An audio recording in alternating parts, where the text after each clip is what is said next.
Welcome to The Explainer. Today we're diving into one of the most foundational texts in Buddhism, the middle-length discourses. And we're going to unpack this single, incredibly powerful idea about how we engage with wisdom itself. So let's just start with a question for you. When you come across a big, powerful, maybe even transformative new idea, what do you do with it? Do you just jump in and grab it? Or do you handle it with a bit of care? Believe it or not, your answer to that is really at the heart of the ancient text we're exploring today. And this leads us right to the core metaphor of our whole explainer. And it's pulled directly from the text. It's called the simile of the snake. And honestly, it's such a striking warning. The idea is that powerful teachings, if you grasp them the wrong way, don't just become useless. They become actively dangerous. Yeah, they can turn right back on you and bite. So, okay, what does the text actually mean by a wrong grasp versus a right grasp when it comes to these teachings? Well, the discourses are incredibly clear on this point. It says some people, they learn the teachings, the Dhamma, for one reason only, to criticize other people and to win debates. And that right there is the wrong grasp. It's like grabbing that snake by the tail, and inevitably, it's just going to bring you harm and suffering. The right grasp, on the other hand, well, that's all about careful investigation. It's about really examining the meaning with wisdom. And that path doesn't lead to arguments. It leads to welfare and happiness for a long, long time. Okay, so what is this bite from the snake, really? Well, the text identifies it pretty clearly as suffering. And it says the suffering comes from a really specific kind of wrong grasp, the act of clinging. And the really crucial point here is that this isn't just about, being attached to your phone or your car. The text describes clinging as a deep-seated mental habit of just holding on to ideas, to our sense of who we are, to anything and everything, really. We hold on as if these things are permanent and stable. And since, well, nothing is, this relentless clinging becomes a direct recipe for suffering. In fact, the text breaks down this whole idea of clinging into 4 distinct categories. You've got the one we all think of first, clinging to sensual pleasures. But then it gets a lot more subtle, and this is where it gets really fascinating for us today. There's also clinging to views. Just think about how attached we all get to our own opinions. Then there's clinging to rules and observances, maybe a super rigid routine that you can't break. And finally, and this is the big one, there's clinging to a doctrine of self, this core idea that there's a permanent me at the center of it all. And the text poses this challenge directly. It basically asks, hey, can you think of any fixed idea of a self that, if you cling to it, wouldn't eventually lead to sorrow, pain, and grief? And the implied answer is a big no. Why?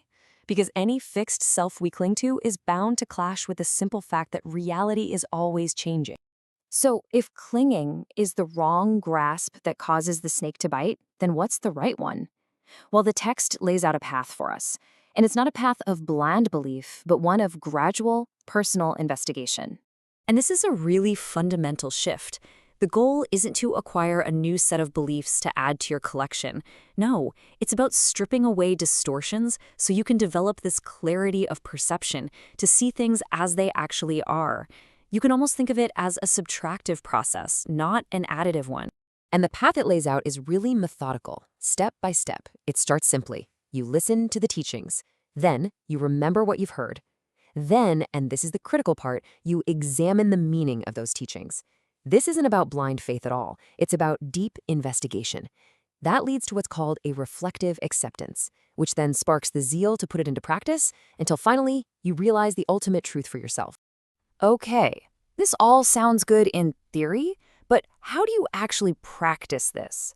How do you really change your grip on the snake? Well, the discourses offer a very concrete method for purifying the mind. And the starting point is just recognizing what's getting in the way. The text identifies these 5 hindrances, and they're basically mental states that act like mud and water, just clouding our judgment and making clear sight impossible. Before you can see clearly, you've got to let all that mud settle.